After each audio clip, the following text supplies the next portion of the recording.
Hello friend, welcome to BRICS physics tutorial.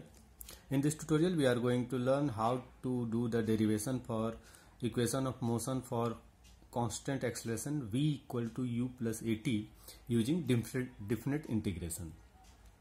So we know that equation of motion is like a is equal to rate of change of velocity.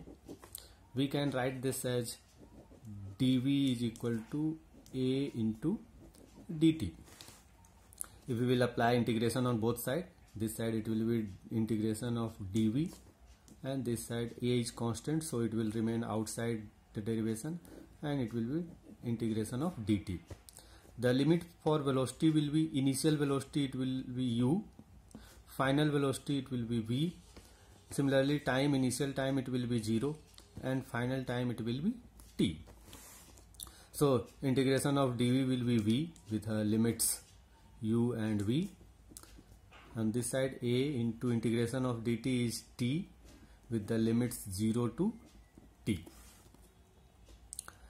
So if we will put the limit, it will become v minus u equals to a into t minus 0.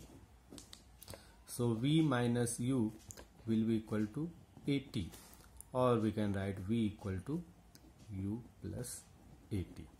So this is how you can derive this equation v equal to u plus at using definite integration method. So thank you for watching. Keep watching to learn more easy derivations for physics. Thank you.